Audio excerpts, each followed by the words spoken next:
सुंदरवन अपने नाम की तरह बहुत सुंदर था। उसी सुंदरवन में एक बहुत सुंदर झील थी। झील में एक कछुआ रहता था। उसी झील के किनारे दो बगले भी रहते थे। बगले और कछुए आपस में एक दूसरे को देखते मुस्कुराते। धीरे धीरे बगले और कछुए की बहुत अच्छी दोस्ती हो गई। तीनों आपस में खेला करते। कछुए को लगता था कि वो बहुत चालाक है। वो बगले की मछली पकड़ने में मदद करता। कछुए की दी मछलियों को खा खा कर बगले बड़े खुश होते। तीनों दोस्त आपस में खूब मस्ती करते, खूब खेलते। एक बार जंगल में भयानक सूखा पड़ा। सारे पेड़ पौधे सूखने लगे। झील में भी पानी बहुत कम रह गया। जंगल के अधिकतर जानवर जंगल को छोड़कर दूसरे जंगल जाने लगे। जानवरों को खाने को भी कुछ नहीं मिल रहा था। एक दिन एक बगुला कछुए से बोला, अरे दोस्त, देख रहे हो ना, सारे पेड़ पौधे सूख रहे हैं और झील में पानी भी तो कितना कम रह गया है।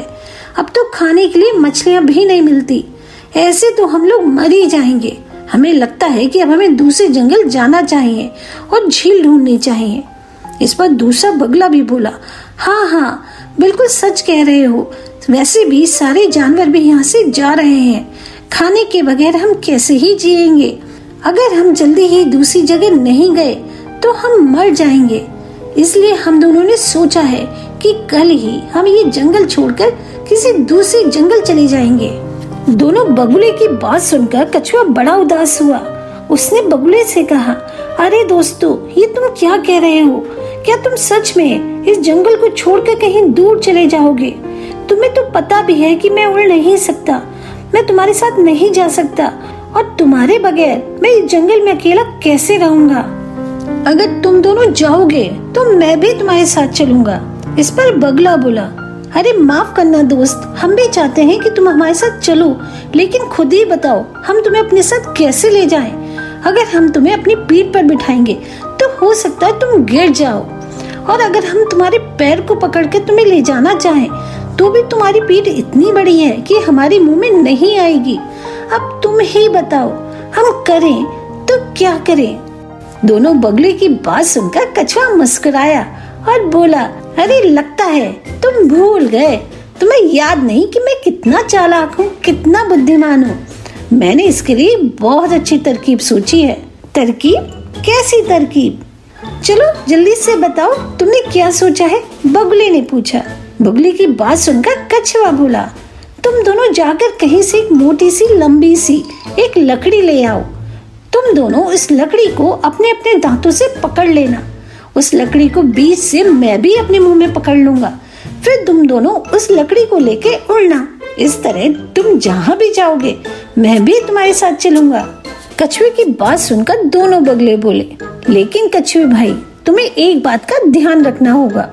कोई कुछ भी कहे, कोई भी परिस्थिति हो, तुम्हें मुंह नहीं खोलना है, क्योंकि तुम्हारे मुंह खोलते ही तुम नीचे गिर सकते हो। बगुले की बात सुनकर कछुआ हंसा और बोला, आहा, तुम्हें लगता है मुझे ये सब नहीं पता? अरे ये मेरी ही तो तरकीब है, मुझे सब पता है। बस तुम दोनों मोटी लकड़ी लाओ और मुझे लेकर इस जंगल से दूर चलो। वो दोनों उड़े और एक लंबी मोटी तगड़ी सी लकड़ी ले आए। कछुए ने उस लकड़ी को अपने जबड़े से अपने मुंह से जोर से पकड़ा। फिर तीनों एक साथ उड़कर उस जंगल से बाहर निकल गए। जब वो उड़ते हुए एक गांव के ऊपर से गुजर रहे थे तो नीचे बहुत सारे बच्चे खेल रहे थे। तीनों को इस तरह उड़ता देख बच्चे तालियां बजाने लगे, चिल्लाने लगे, अरे देखो देखो, वो बगुले कितने बुद्धिमान हैं। उस कछुए को भी कितनी आसानी से उल्टा लटका रखा है। अरे लगता है ये बगुले तो हम इंसान से भी ज्यादा बुद्धिमान हैं। और देखो देखो, ये उड़ने वाला कछुआ, क्या किसी ने उड़ने वाला कछुआ देखा है? बच्चे ताली बजा रहे थे और कछुए को बहुत बुरा लग रहा था, लेकिन कछुए को याद था कि अगर वो बोलेगा तो नीचे गिर जाएगा। लेकिन उसका गुस्सा था कि बढ़ता ही जा रहा था। उसने सोचा कि अब तो मुझे इन बच्चों को सबक सिखाना ही पड़ेगा। उसने जैसे ही कुछ कहने के लिए मुंह खोला, कछुए के मुंह खोलते ही कछुआ नीचे गिर गया और मर गया। कछुए का ऐसा हाल देखकर बगले बहुत दुखी हुए। दोनों बगले अब कुछ नहीं कर सकते थे। दोनों वहां से उड़ते हुए दूर जंगल चले गए।